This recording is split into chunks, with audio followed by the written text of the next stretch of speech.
Halo bro, dimanapun kalian berada, gimana kabarnya? Balik lagi sama saya Malva ya guys ya. Di video kali ini saya akan merangkum film berdasarkan kisah nyata yang berjudul The Possession tahun 2012. Sebelum lanjut ke pembahasannya, jika kalian suka dengan channel ini, silahkan subscribe terlebih dahulu untuk membantu saya lebih berkembang lagi. Gak usah banyak cincong di awal, siapkan diri kalian, pusatkan pikiran, jangan pernah berkedip, selamat menonton dan cekidot.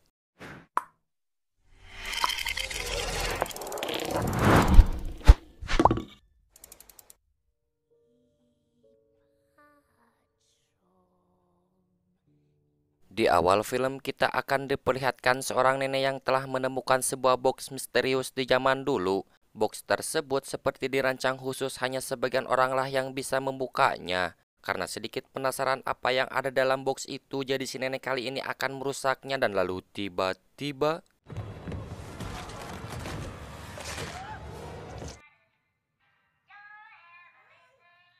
ya, itu. Seketika itu pula si nenek langsung terombang-ambing oleh penunggu box tersebut. Beberapa hari kemudian, saya akan perkenalkan seorang pria bernama Claude.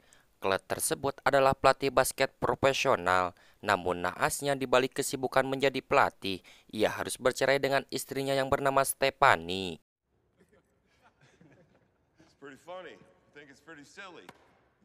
Claude telah dikaruniai dua anak wanita bernama Hannah dan Emily. Tujuan datang ke rumah mantan istrinya, ia akan menjemput dua anaknya untuk tinggal di rumah barunya.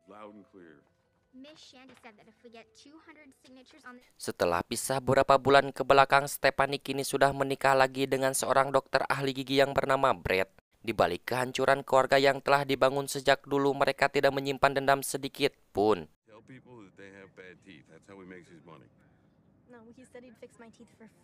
Sesampai di rumah baru ayahnya, Emily sangat menyukai desain rumah tersebut, tetapi beda halnya dengan Hannah yang sedikit tidak menyukai karena area sekitar rumah itu sangat asing sekali bagi dirinya.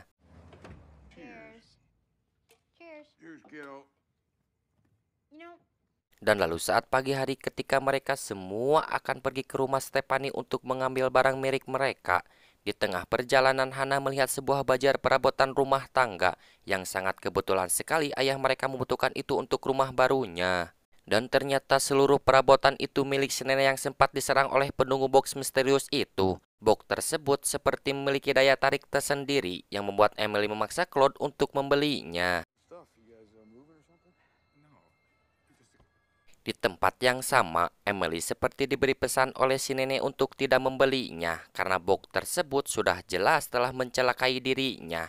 Tetapi Emily mengabaikan pesan isyarat itu lalu pergi begitu saja.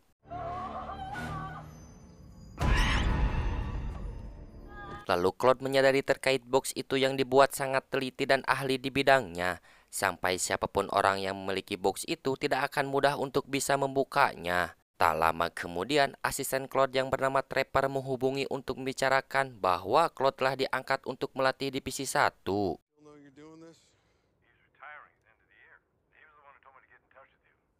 Dan dengan anehnya karena ketidaksengajaan, kain baju Emil menyangkut yang membuat box itu terbuka sangat mudah. Di dalam box tersebut terdapat hewan lebah yang sudah mati, satu buah cincin yang sangat unik, dan beberapa mainan anak kecil, bahkan gigi manusia yang masih utuh.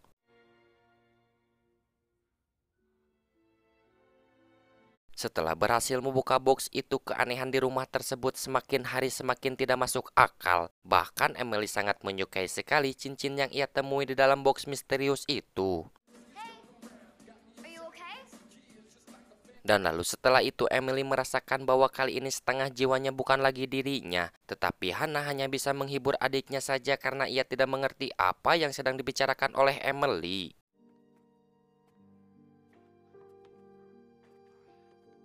Saat mereka bertiga telah pulang, seisi rumah itu sudah berantakan. Mereka hanya mengira bahwa itu ulah binatang rakun saja, tetapi mereka tidak menyadari bahwa kekacauan yang selalu terjadi itu ulahnya iblis.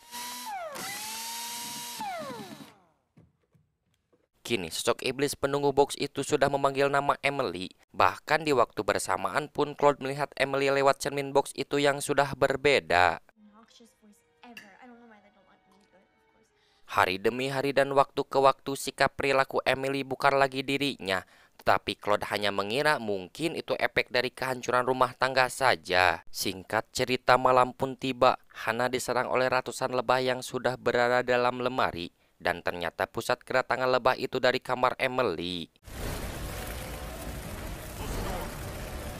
Akibat hal itu, Claude mendatangkan pekerja pembasmi hama dan langsung menceritakan kejadian hal itu kepada Stephanie.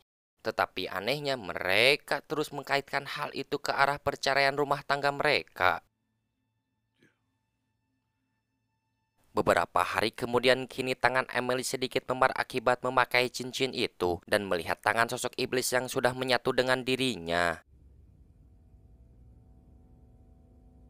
Emosi Emily meluap tinggi ketika salah satu teman sekelasnya akan mencoba membuka isi box itu tanpa sepengetahuan dirinya. Kerasan hal itu yang membuat kedua orang tua Emily harus dipanggil oleh pihak sekolah. Di sana mereka berdua merasa bingung karena Emily orang yang pendiam dan tidak pernah melakukan kekerasan terhadap siapapun. Ketika malam hari, wali kelas Emily sedikit penasaran tentang box itu yang selalu dibawa oleh muridnya, dan tak lama kemudian tiba-tiba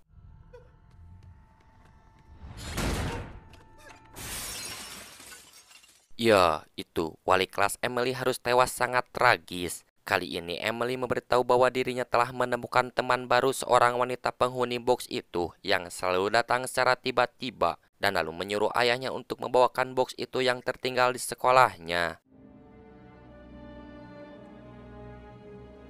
Setelah mengetahui fakta yang sesungguhnya, kini Claude mencoba memisahkan antara box itu dengan Emily.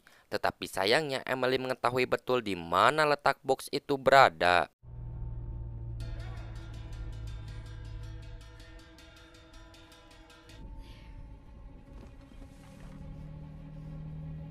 Lalu di sana Emily berbicara langsung kepada sosok iblis yang memaksa Emily untuk mau menerima kehadirannya. Tetapi hingga saat ini kita belum diperlihatkan seperti apakah wujud iblis tersebut.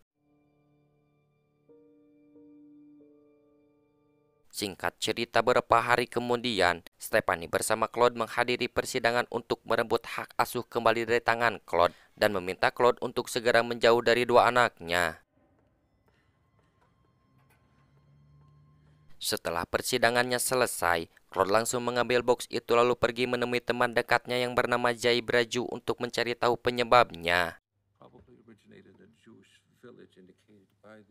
Terkait box misterius itu dibuat pada tahun 1920-an di salah satu desa bangsa Yahudi dan mereka selalu menyebut box di book yang artinya roh jiwa terlepas. Box di book dibuat setara keyakinan agama Yahudi karena mereka meyakini bahwa iblis jahat bisa dikunci dalam box seperti itu. Ketika salah satu orang bisa membukanya, maka iblis jahat tersebut akan mencari orang yang tidak berdosa dan lalu menyatu dengan si target sampai batas waktu yang ditentukan atau sampai si target tewas olehnya.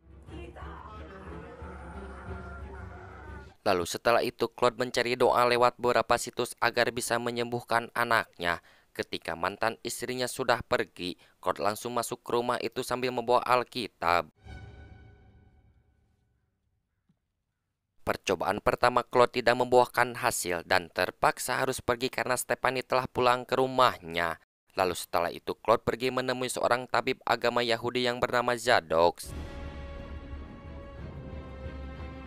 Tanpa panjang lebar, Zadok langsung membawa Claude ke ruangan ayahnya. Di sana ayah Zadok menyuruh Claude untuk membuka isi tas yang dibawanya. Dan seketika itu pula mereka semua ketakutan saat melihat box di book itu.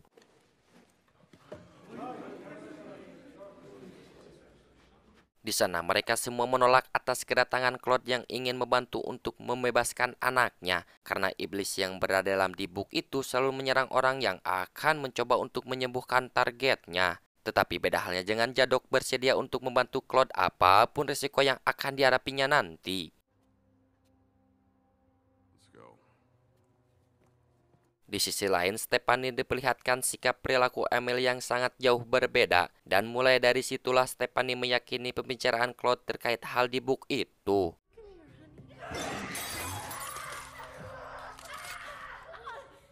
Saat pagi hari Brad yang akan berangkat bekerja, Emily langsung menyerang ayah tirinya dari kejauhan. Akibat kekuatan besar itu, Emily hilang kesadaran, bahkan Hana pun melihat lebah yang keluar dari mulutnya.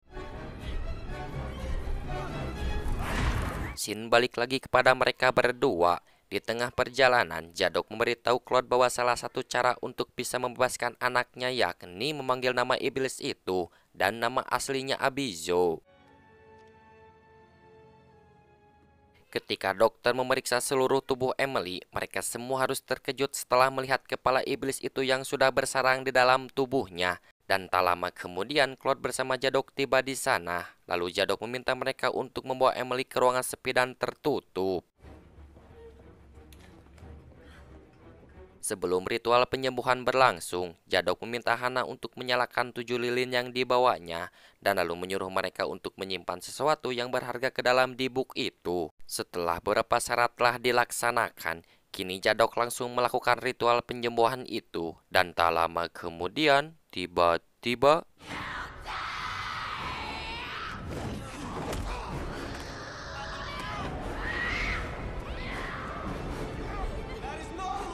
orang tua mana yang tega melihat anaknya berjuang seperti itu? Jadi Claude meminta Abijo untuk melepaskan jiwa Emily dan sebagai gantinya yakni nyawa Claude itu sendiri. Setelah mereka semua sudah terkumpul, Jadok menyadari bahwa iblis Abijo pindah ke dalam tubuh Claude dan langsung melakukan ritual yang paling akhir.